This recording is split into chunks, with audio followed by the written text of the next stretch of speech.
Proces rekrutacji wojowników między światem słowiańskim a skandynawskim był złożony i choć źródła pisane są skąpe, można z dużym prawdopodobieństwem założyć, jak to wszystko się odbywało. Perspektywa bogatych łupów, nadania ziemi lub chwały na polach bitew przyciągała z pewnością młodych mężczyzn z obu brzegów Bałtyku.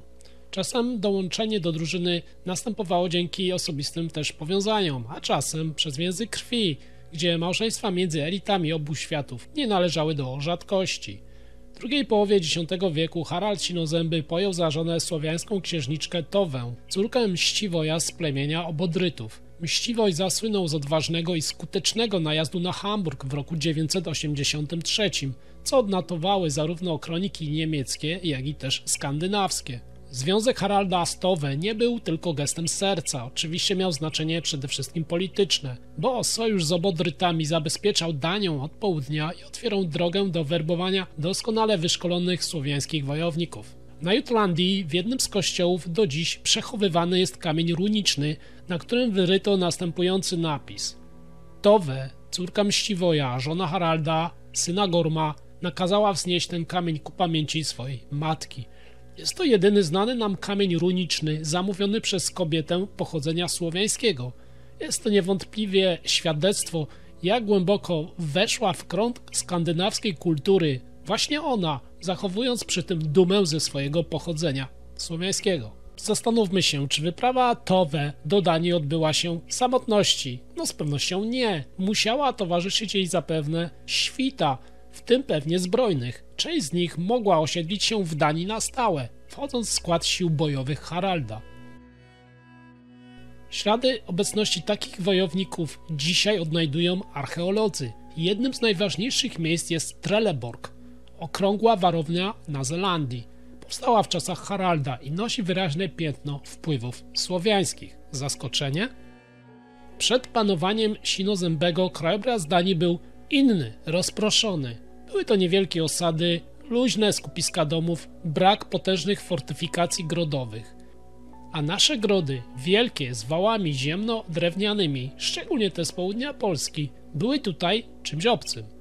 Tymczasem Trelleborg, o średnicy około 135 metrów, zbudowany według precyzyjnego planu, przypominał rozwiązania znane z Połabia i Pomorza. Potężny wał, fosa, 4 bramy w idealnych odległościach kolistych, regularne, długie domy w każdej z wydzielonych części. Wszystko to ewidentnie wskazuje na wpływ obcej, lecz sprawdzonej już wcześniej tradycji. Czy możemy tu tylko mówić o samym Trelleborgu? No nie. Podobne konstrukcje powstały w innych miejscach, w takich jak Borgring, Aggersborg, Frkat i Nonnenbacken. Wszystkie budowano w krótkim czasie w ramach jednego ambitnego programu militarnego. Ale zastanówmy się, skąd Harald wziął wiedzę o takiej architekturze, skoro w Skandynawii takowej nie miano. Źródła pisane milczą, ale logika każe szukać jej tam, gdzie od stuleci wznoszono właśnie tego typu grody. Właśnie u naszych Słowian. Adam z Bremy, opisując kontakty Danii z południowym wybrzeżem Bałtyku, wspomina, że królowie duńscy często wspierali się radą i orężem słowiańskich książąt. Choć pisze to z perspektywy i oczywiście niemieckiej, w której Słowianie często przedstawiani byli jako barbarzyńcy, widać tu uznanie dla ich umiejętności wojennych i wpływów.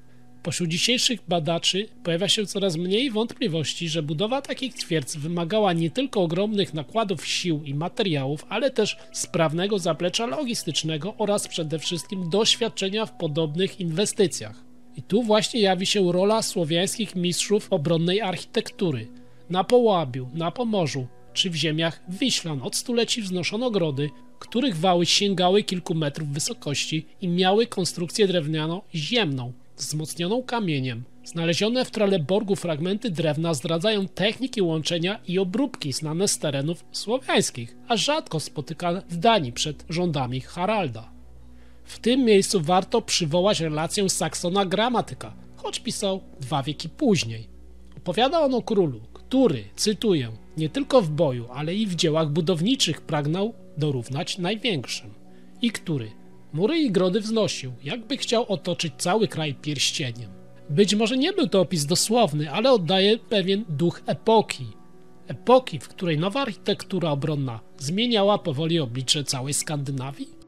Ale warownie to tylko jeden wymiar tej całej historii. Drugi to ludzie. Wojownicy, którzy przenosili swoje doświadczenia, uzbrojenie i sposób walki z jednego świata do drugiego. W grobach z terenów Danii, datowanych na koniec X i początek XI wieku, archeolodzy natrafiają na elementy wyposażenia charakterystyczne dla, uwaga, słowiańskich wojowników. Topory o wąskich ostrzach, noże bojowe typu bełt, a nawet specyficzne formy grotów włóczni. Niektóre pochówki zdradzają też mieszany charakter. Obok skandynawskiego miecza leży słowiański nóż, a przy pasie ozdoba o motywach znanych z nadodrzańskich warsztatów.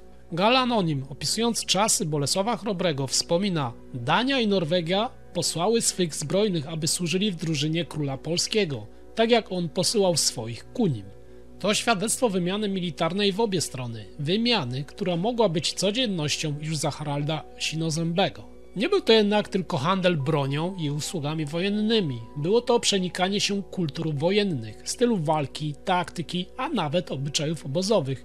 Wikingowie mogli uczyć Słowian sztuki szybkiego desantu z łodzi i rajdów w głąb lądu, podczas gdy Słowianie dzielili się umiejętnościami długotrwałej obrony grodów i wykorzystania ukształtowania terenu do budowy umocnień. Z biegiem lat te wpływy stawały się coraz bardziej widoczne. W Danii pojawiły się osady o planie zbliżonym do słowiańskich grodów, a w strefie nadodrzańskiej znajdowano importy skandynawskie. Ozdobne zapinki, fragmenty łodzi, monety z wybitymi w Skandynawii znakami. To nie była relacja jednostronna, była to sieć całych powiązań, w której polityka, wojna i handel splatały się w jeden gęsty warkocz.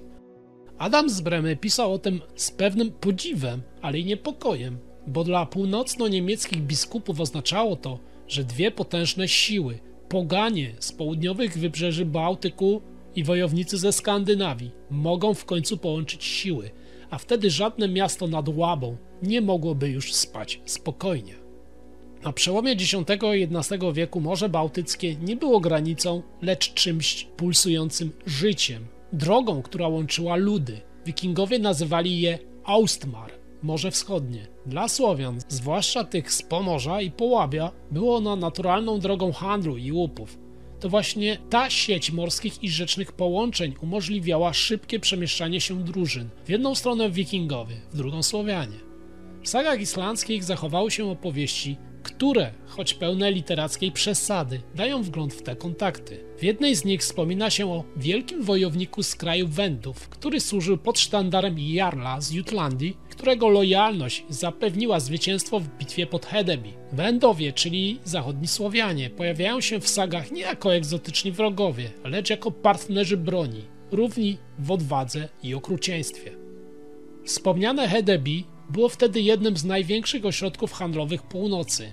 Archeolodzy odkryli tam warsztaty, gdzie pracowali rzemieślnicy ze Słowiańszczyzny oraz fragmenty ceramiki typowej dla ziem nadodrzańskich.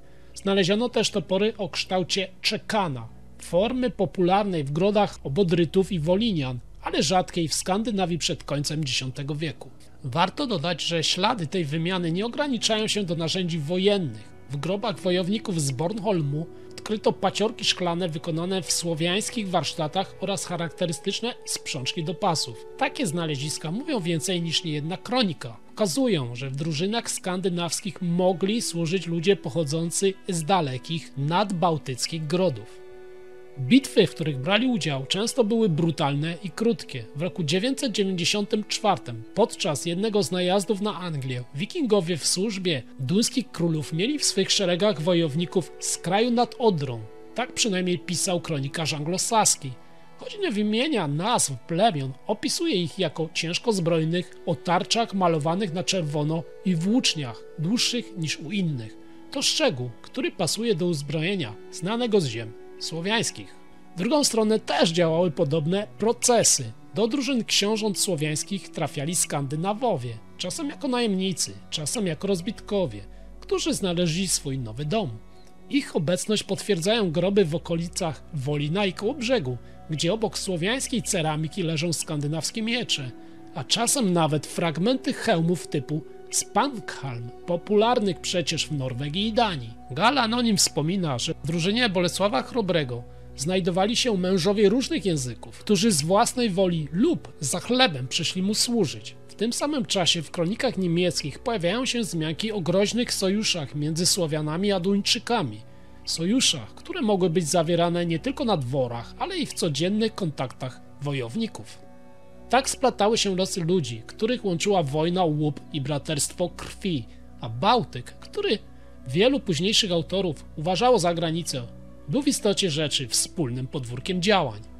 Dziś, po upływie ponad 1000 lat, wojownicy milczą, ale ich ślady wciąż tkwią w ziemi. Archeologia, niczym cierpliwy detektyw, wyciąga je na światło dzienne. Gdy badacze odsłaniają kolejne warstwy gleby w Hedeby, Trelleborgu czy Wolinie, z każdym centymetrem głębiej wyłania się świat pełen wymieszanych tradycji i skomplikowanych interpretacji. Weźmy choćby Trelleborg, jeden z najsłynniejszych okrągłych grodów Haralda Sinozembego. Kiedy archeolodzy w latach 30. XX wieku po raz pierwszy zrekonstruowali jego plan, nie mogli uwierzyć, jak precyzyjnie wymierzono jego wały. Symetria była niemal idealna, a bramy ulokowano w 4 najważniejszych kierunkach. Dzisiaj wiemy, że podobne rozwiązania znano już wcześniej w grodach słowiańskich na Połabiu. Nie jest to dowód ostateczny, ale silna przesłanka, że projektanci mogli znać obce im wzorce. Być może przywiezione przez samych wojowników towarzyszących księżniczce Towe z plemienia Obodrytów. Znaleziska z Trelleborga to nie tylko broń i umocnienia. W jednej z chat odkryto fragmenty ceramiki o wyraźnie słowiańskim profilu, a w innej grot włóczni typu znanego z ziem nadodrzańskich. Jeszcze ciekawszy jest przypadek toporów o asymetrycznych ostrzach, które badacze uznają za typ wschodnio-bałtycki lub wendyjski. To detale, ale w świecie archeologii to właśnie detale często przesądzają o interpretacjach. Podobne ślady widać w innych warowniach Haralda. Każda z nich, choć osadzona w lokalnym kontekście, zdradza pewne obce wpływy, nietypowe sposoby budowy wałów, odmienne proporcje budynków mieszkalnych, a czasem elementy zdobień, które mają swój odpowiednik w sztuce Słowian zachodnich. Kronikarze średniowieczni, choć rzadko zniżali się do opisywania technicznych szczegółów fortyfikacji, czasem wspominali o obecności wojów z kraju Wendów w drużynach duńskich. Adam z Bremy pisał, że Harald miał w swym orszaku ludzi z różnych stron, a Wendów darzył szczególną łaską, gdyż byli wierni i groźni w boju. Saxo Grammaticus, choć pisał później i z perspektywy bardziej literackiej, w podobnym tonie wspominał o mężach z morza, którzy w długich zbrojach z łusek stali na straży duńskich bram. Na południowym wybrzeżu Bałtyku w Wolinie, niegdyś prawdopodobnie Jomsborgu, archeolodzy od dziesięcioleci odkrywają warstwy świadczące o intensywnych kontaktach z północą. Miecze skandynawskie spoczywają tam obok słowiańskich toporów, a bursztynowe paciorki leżą razem z importowanymi z Norwegii osełkami. Jeśli Jomsborg istniał jako realny ośrodek, był prawdziwym tyglem kultur. Miejscem, gdzie skandynawski najemnik mógł wypić miód pitny ramię w ramię ze słowiańskim drużynnikiem, a następnego dnia wyruszyć z nim na wyprawę przeciwko wspólnemu wrogowi. Dzisiaj archeologia stosuje metody, o jakich dawniej badacze mogli tylko pomarzyć. Datowanie radiowęglowe, analizę izotopową zębów i kości, badania DNA. Dzięki temu można ustalić, skąd pochodził dany wojownik. Wyniki bywają bardzo zaskakujące w niektórych przypadkach. W kilku grobach z Bornholmu, uznawanych wcześniej za typowo skandynawskie, badania izotopów strontu wykazały, że pochowani tam mężczyźni dorastali w rejonie Dolnej Odry lub na Pomorzu. Podobnie w Wolinie odkryto szkielety, których chemiczny podpis wskazuje na dzieciństwo spędzone w Danii. To naukowe potwierdzenie tego, co kronikarze i sagi sugerowały od wielu wieków. Wojownicy przemieszczali się swobodnie między południem a północą Bałtyku, że służyli w obcych drużynach, że zawierali mieszane małżeństwa i przenosili zwyczaje z jednej kultury na drugą. Kiedy patrzymy na te wszystkie znaleziska, łatwo zapomnieć, że były to czasy brutalne. Wojownik z Wolina czy Trelleborgu nie był romantycznym bohaterem z legend, lecz człowiekiem, który żył z wojny i cierpienia innych i często w niej po prostu ginął. Ale był też nośnikiem historii, kultury, języka, który mógł przetrwać w pieśni, opowieści czy wzorze zdobiącym tarczę. Trelleborg, jak już mówiłem wcześniej, twierdza o doskonałej geometrycznej formie, wpisana w krąg, jakby wymierzona boską ręką. Drewniane palisady strzegą wnętrza, a za nimi, w równych liniach, stoją długie domy wojowników.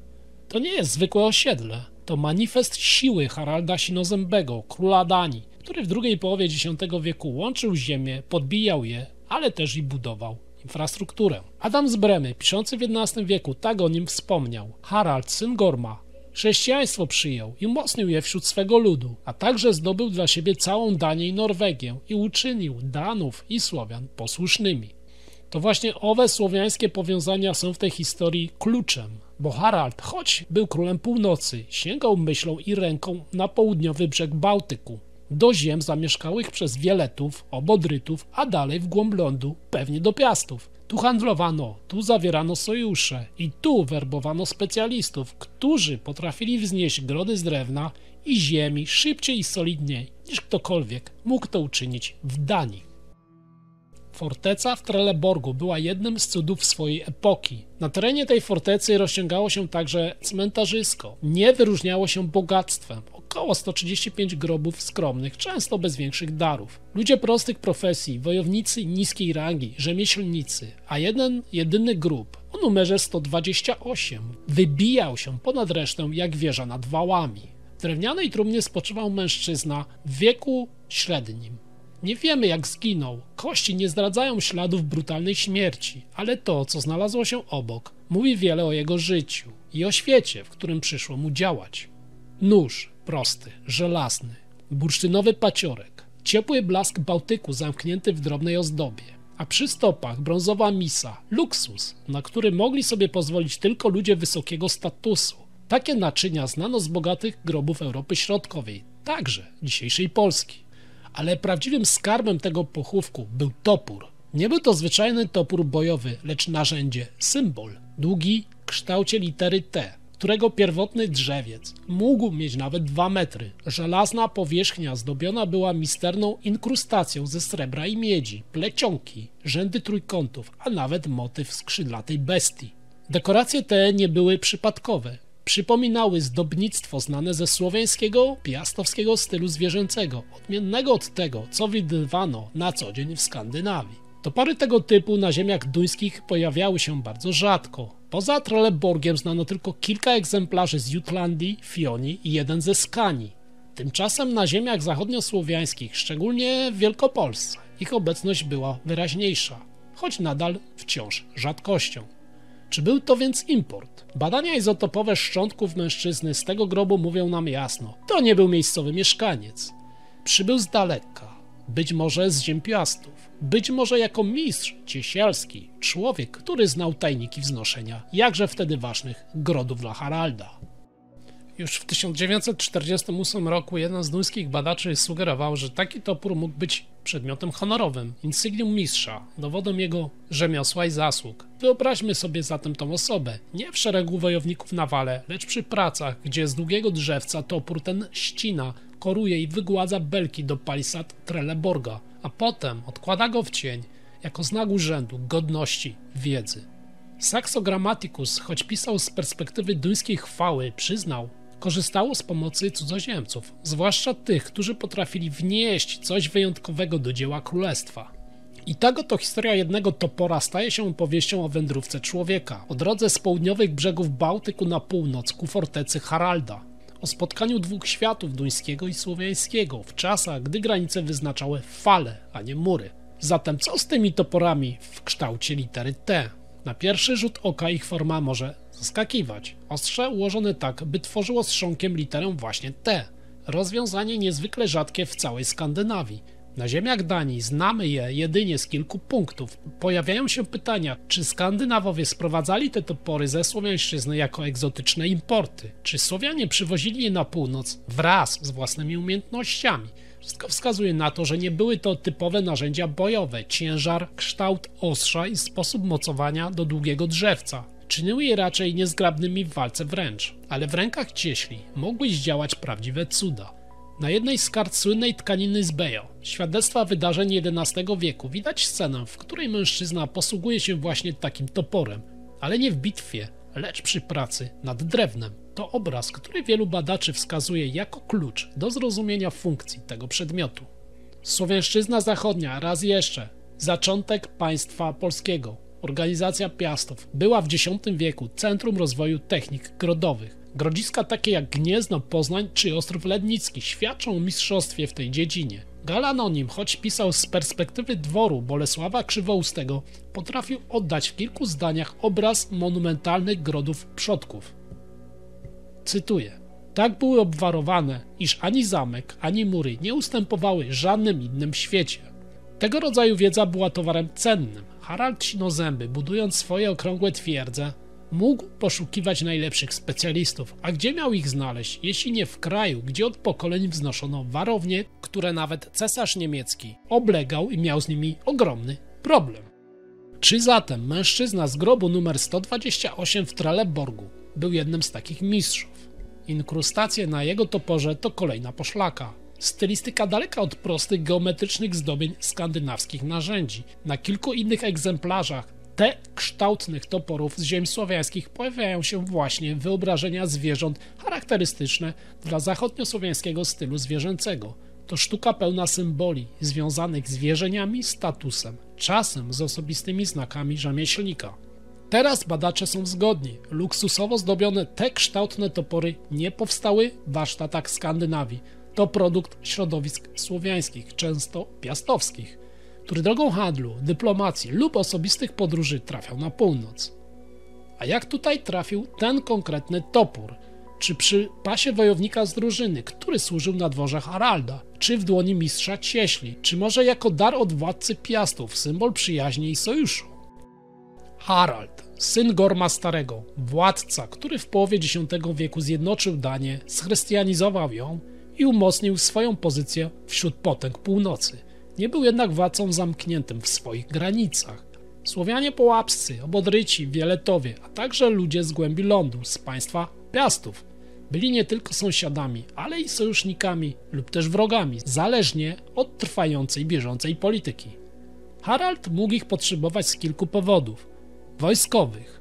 Słowianie dostarczali mu wojów, którzy znali taktykę walki w lasach i na wodach. Handlowych. Ich ziemie były bogate w surowce, bursztyn, skóry, miód, wosk. I technicznych. Potrafili budować grody w sposób, który w Danii był nowością. Kiedy Harald rozpoczął wielki projekt budowy okrągłych twierdz, nie były to przypadkowe konstrukcje. Każda miała identyczny układ bram, wałów i dróg. Każda była planowana z geometryczną precyzją. Niektórzy wskazują, że ten rodzaj planowania i konstrukcji ma korzenie w tradycji grodów słowiańskich, szczególnie z Wielkopolski. Spojrzymy na przekrój wału w Trelleborgu i porównamy go z wałami w Gnieźnie, dostrzeżemy podobieństwa. Drewniane konstrukcje skrzyniowe wypełnione ziemią i gliną, oblicowane belkami. Tak budowali Słowianie. Widzimy, to nie był przypadek, to ślad ręki innego warsztatu, ślad kultury, która inaczej patrzyła na narzędzia, nie tylko jako przedmiot pracy, ale i jako symbol statusu, przynależności, a może nawet wtajemniczenia w pewne rzemiosło. Wyobraźcie sobie, że w kręgu Haralda zasiadają ludzie mówiący przeróżnymi językami, słowiańscy cieśle, skandynawscy wojownicy, kupcy z Fryzji, może i misjonarze z Saksonii. Wszyscy w jednym miejscu, przy ogniu, wymieniający opowieści, a wśród nich nasz mistrz z południa, który w dłoni trzyma swój topór, błyszczący srebrem i miedzią. Nie jest wodzem, nie jest też kapłanem, a jednak jego wiedza sprawia, że jest niezbędny w wielkim planie króla Haralda. Długi żelaźniak, inkrustowany, wypełniony motywami o czytelnej dla wtajemniczonych symbolice. Czy Harald rozumiał taką symbolikę? Zapewne tak. Król, który miał łączyć tradycje pogańskie i chrześcijańskie, który potrafił podporządkować sobie zarówno Skandynawów, jak i Słowian, z pewnością doceniał moc przedmiotów, które mówiły więcej niż słowa. Dając lub pozwalając nosić taki topór, mógł nie tylko honorować rzemieślnika, ale też sygnalizować: ten człowiek należy do mnie, ten człowiek buduje dla mnie dom. Ale każde życie ma kiedyś swój koniec i nasz rzemieślnik również umiera. I zatem król postanowił go szczególnie honorować. Jego ciało obmyto zgodnie z ówczesnym zwyczajem, ubrano w najlepsze szaty, jakie posiadał. Nie było tu przesady, żadnych przesyconych złotem ozdób, ale tkanina była solidna, barwy głębokiej, przeniesionej przez naturalne barwniki. Na szyję założono bursztynowy paciorek, nie tylko ozdobę, pewnego rodzaju zapewne talizman, kamień morza, który łączył jego los z Bałtykiem, drogą, którą kiedyś tu musiał przybyć. Jego topór spoczął u stóp, bo nie w rękach, jak czyniono to czasem z bronią wojowników. u stóp, jakby był narzędziem, które towarzyszyło mu w pracy, a nie w walce. Długie drzewce najpewniej usunięto, pozostawiając sam żelaźniak. Może po to, by zmieścił się w trumnie, a może jako symbol, że jego praca w tym świecie dobiegła swego końca. Trumna z drewna, zapewne dębu lub jesionu, solidnie wykonana. Wniesiono ją na cmentarzysko nieopodal wałów, w miejsce wybrane nieprzypadkowo. Większość grobów w Trelleborgu była skromna, ale ten otrzymał pochówek, który wyróżniał się zarówno doborem przedmiotów, jak i troską o wszystkie szczegóły. Wokół zgromadzili się ci, którzy go znali. Może kilku cieśli, którzy razem z nim przybyli tutaj i stawiali belki na bramach. Może wojownik, który widział, jak jego topór ścinał drewno pod nową palisadę. A może nawet sam wysłannik króla Haralda, który chciał osobiście pożegnać człowieka o tak niezwykłych umiejętnościach. Ceremonia zapewne była krótka, ale pełna szacunku. W kulturze tamtych czasów nie każdy pochówek był publicznym spektaklem. Czasem największy honor polegał na prostocie i na tym, by przedmioty, które świadczyły o życiu, pozostały z człowiekiem na zawsze w jego dalszej, pośmiertnej drodze. Sam Harald Cinozęby, król Danii, miał swoją wizję. Jego twierdze były nie tylko centrami militarnymi, ale i ośrodkami administracyjnymi, skarbcami i miejscami, gdzie krzyżowały się szlaki kupieckie. Łączyły w sobie inżynierską precyzję i demonstrację nordyckiej siły. W źródłach pisanych u różnych kronikarzy odnajdujemy wzmianki o Słowianach pojawiających się na dworach skandynawskich, w rolach doradców, kupców, a nawet żon królów. Czasem przebywali dobrowolnie, czasem jako jeńcy lub niewolnicy, ale zawsze wnosili ze sobą coś nowego, coś, co mogło odmienić lokalną kulturę. Właśnie dlatego ten topór z Trelleborga ma tak ogromne znaczenie, większe niż tylko estetyczne czy militarne lub budownicze. Jest dowodem tej wymiany. Na jego ostrzu spotykają się dwa światy, nordycki, gdzie topór był bronią i symbolem wolnego mężczyzny, oraz słowiański, gdzie mógł być znakiem rzemieślniczej maestrii. Tyle można powiedzieć o Trelleborgu, ale wyobraźmy sobie, że nadal jesteśmy w starej Danii, gdzie przenosimy się w inne czasy i inne konteksty, lecz wciąż połączone niewidzialną nicią, obecnością przedmiotów, które nie pasują w pełni do miejsc, w których je znaleziono. Tak jakby każdy z nich był małym ambasadorem innego świata, świata zachodnich Słowian.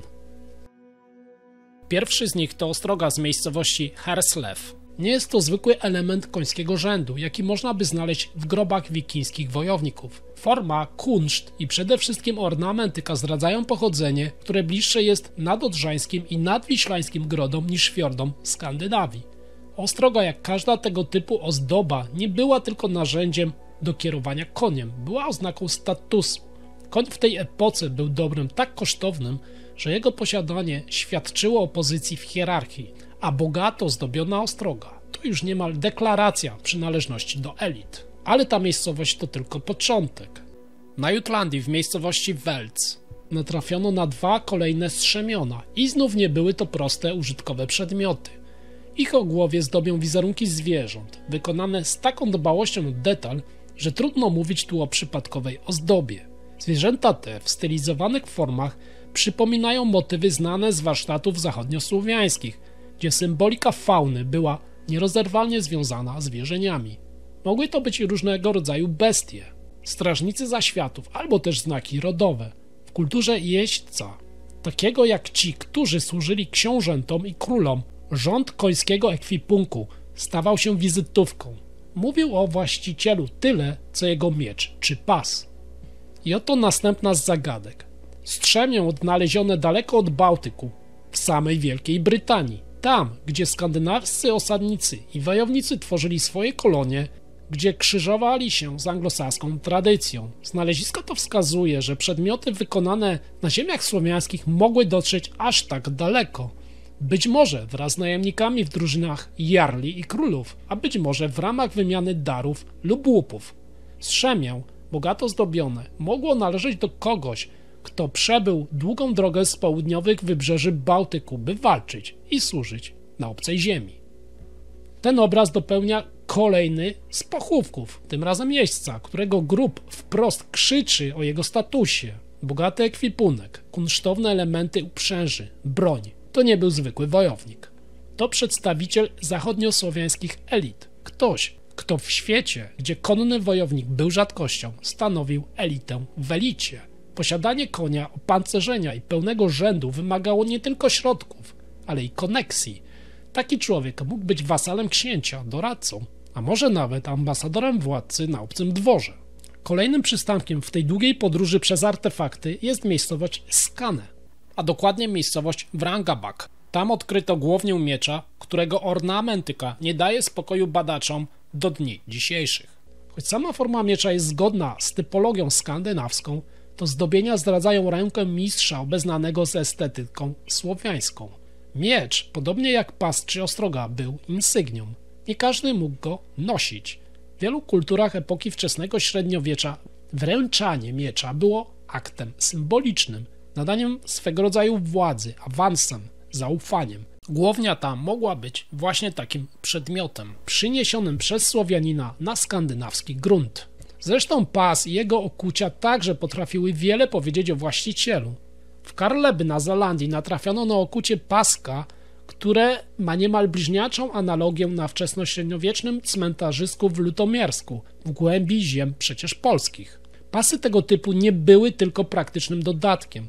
W kulturach wojowniczych stanowiły element ceremonialny, czasem wręcz magiczny talizman. Zdobiony był motywem roślinnym, zwierzęcym. Możemy zatem sobie wyobrazić wojownika lub doradcę na dworze skandynawskiego władcy, który wśród lokalnych możnych wyróżniał się nie tylko mową czy zwyczajem, ale i właśnie takimi szczegółami stroju. Kolejną szczególną kategorią znalezisk są figurki czworonogów, które w polskiej nauce tradycyjnie określa się mianem tzw. koników. Znajdowanie takich przedmiotów co jakiś czas w Danii może być rewolucyjne i mieć bardzo duże znaczenie. W wierzeniach słowiańskich czworonogi mogły być istotami opiekuńczymi, symbolami siły, płodności, a nawet przewodnikami dusz w zaświatach. Ich obecność w Skandynawii może świadczyć o tym, że Słowianie przenosili swoje kulty i symbole także poza ojczyste ziemie, a może, że mieszkańcy północy zapożyczali i adaptowali je na swój sposób. Kiedy zbierzemy w końcu te wszystkie znaleziska, to wszystko układa się w jeden obraz nieprzypadkowych drobiazgów, lecz w spójny, powtarzający się motyw. Wskazuje to na obecność zachodniosłowiańskich elit w Skandynawii, ludzi, którzy przybyli tu nie tylko jako rzemieślnicy czy kupcy, być może niewolnicy, ale jako doradcy, wojownicy, a czasem bliscy współpracownicy władców. I na końcu polityka. Obecność takich osób w otoczeniu Haralda wydaje się coraz bardziej prawdopodobna, bo król, budowniczy okrągłych fortec, twórca nowego porządku w Danii, był władcą otwartym na innowacje, a wiele z nich mogło przyjść właśnie z południowego wybrzeża Bałtyku. Interkulturowe relacje nie zakończyły się wraz z jego panowaniem, bo przecież kontynuował je jego syn Sven Widłobrody. I tu historia staje się niemal rodzinną sagą. Sven pojął za żonę córkę Mieszka, znaną w źródłach jako Świętosława lub też Sygryda Storrada. To małżeństwo było nie tylko sojuszem politycznym, było też symbolicznym potwierdzeniem, że świat Skandynawii i Słowiańszczyzny nie były sobie wcale takie obce. Z tego związku narodzi się Kanut Wielki, jeden z najsłynniejszych władców wczesnośredniowiecznej Europy, król Anglii, Danii, Norwegii, który w kronikach zapisał się jako władca mądry, ale i też bardzo bezwzględny. Jego istnienie jest najlepszym dowodem, że związki między tymi krainami były czymś więcej niż tylko wymianą towarów czy darów. Były także wymianą idei i pewnych tradycji. A więc kiedy patrzymy na te wszystkie przedmioty w muzealnych gablotach, warto pamiętać, że nie są to tylko ozdobne metalowe kształty. To świadectwa obecności, ślady ludzi, którzy przemierzali morza, aby służyć, walczyć, doradzać, kochać i zakładać rodziny daleko od swych domów. To echo dawnych sojuszy, ambicji i marzeń, które zatarły się w pamięci, ale przetrwały w metalu, w drewnie, w kościach.